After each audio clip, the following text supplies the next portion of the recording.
حضرت فاطمہ رضی اللہ تعالیٰ عنہ سے اللہ کے نبی نے ایک مرتبہ سوال کیا، عورت کے لیے سب سے زیادہ حیا کی بات کیا ہے؟ عورت کے لیے سب سے زیادہ حیا کی بات کیا ہے؟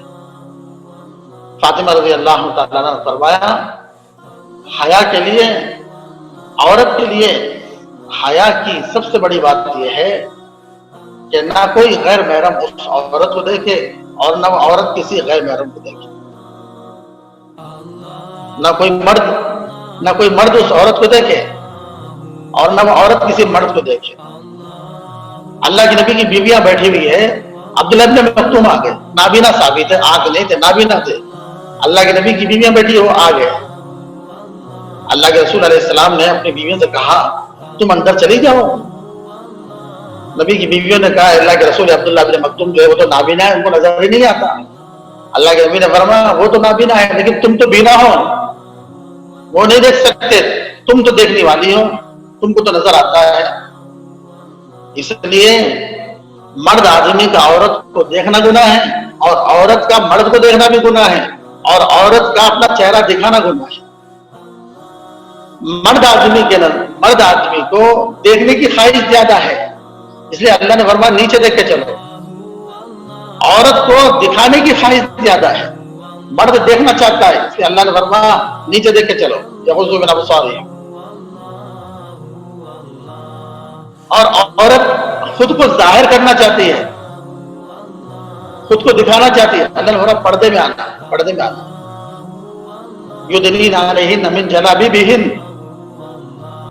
یدنین علیہن من جلابیبہن، یعنی عورتیں باہر نکلتے وقت ایسا پردہ اختیار کریں،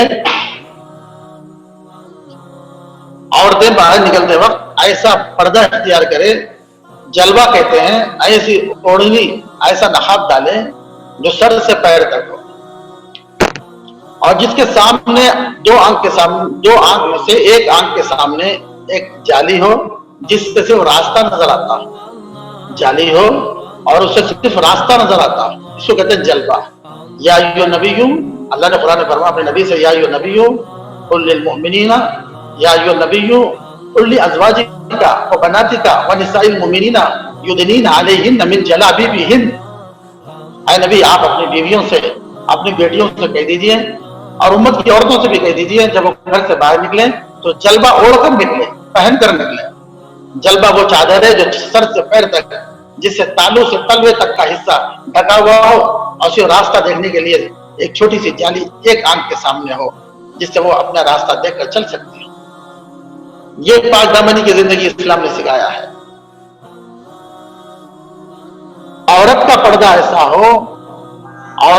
ایسا ہو کہ دیکھنے والے کو نہ عورت کی عمر کا پتہ چلے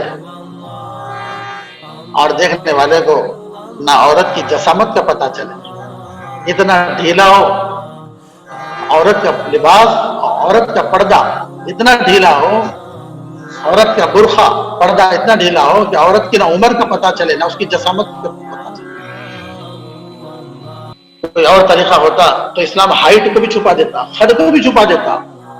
اسلام تو عورت کا سایہ بھی چھپانا چاہتا ہے، لیکن قرآن نے کہا یہ فتنہ ہے۔ ان کید الشیطان کان ضعیفا ان کیدکن عظیم۔ اللہ کے رسول نے فرمایا فتنہ ہے، ما ترکت بعدی فتنۃ الا النساء، میں نے عورت کے علاوہ کوئی فتنہ دنیا میں نہیں چھوڑا۔ لوگ چہرہ دکھانے چھپانے پر بحث کرتے ہیں، اسلام تو یہ چاہتا ہے کہ عورت کے سائے کو بھی چھپا دیا جائے۔ فاطمہ رضی اللہ تعالیٰ عنہ گھر میں آئی، اللہ کے رسول علیہ السلام نے فرمایا فاطمہ سے کہ دیکھو فاطمہ، کوئی ابھی ایک ضعیفہ گھر میں داخل ہوئی ہے، کوئی ضعیفہ گھر میں داخل ہوئی ہے۔ اللہ کے نبی نے فرمایا اللہ کے رسول کوئی ضعیفہ گھر میں داخل نہیں ہوئی، کوئی بوڑھی اور کوئی ضعیف خاتون گھر میں داخل نہیں ہوئی۔ اللہ کے نبی نے فرمایا ابھی میں نے دیکھا ایک ضعیف عورت گھر میں داخل ہوئی ہے۔ پھر فاطمہ نے کہا اللہ کے رسول ایسی بات نہیں ہوئی، کوئی بوڑھی تو گھر میں داخل نہیں، میں باہر گئی تھی اور میں گھر کے اندر آئی۔ بات یہ معلوم ہوئی فاطمہ رضی اللہ تعالیٰ عنہ تھی وہ جس کو نبی نے ضعیفہ کہا تھا۔ فاطمہ کا برقع اور فاطمہ کی چادر ایسی تھی دیکھنے والے یہ خیال کرتے تھے کوئی بوڑھی عورت جا رہی ہے. یہ ہے اسلام کی پاک دامنی. جس خاتون کو باپ خود اپنا باپ نہ پہچان سکا تو وہ خاتون کو دوسرا نامحرم بازار کا کیا پہچان تھا, کیا اس کی عمر کو جانتا, جبکہ خود والد محترم ہی کو پتہ نہیں چلا کہ کس عمر کی عورت گھر میں داخل ہوئی ہے. تو اسلام ایسا پردہ چاہتا ہے جس کے اندر عمر کا بھی پتہ نہ چلے, جسامت کا بھی پتہ نہ چلے. عورت کا پردہ ایسا ہو اس پردے کو دیکھ کر نگاہیں ہٹ جائے. پردہ ایسا نہ ہو کہ وہ پردے کی وجہ سے اس پردے کو دیکھنا پڑے. آج برقعوں کی وجہ سے اور عورتوں کو دیکھنا پڑ رہا ہے. حالانکہ پردہ ایسا ہو جو پردہ خود نگاہوں کو واپس کر دے. وہ پردہ ایسا ڈھیلا ہو کہ پردہ خود نگاہوں کو ہٹا دے. وہ پردہ خود نگاہوں کو ہٹا دے. آج کا جو برقع ہے اس برقعے پر ایک اور برقعے کی ضرورت ہے.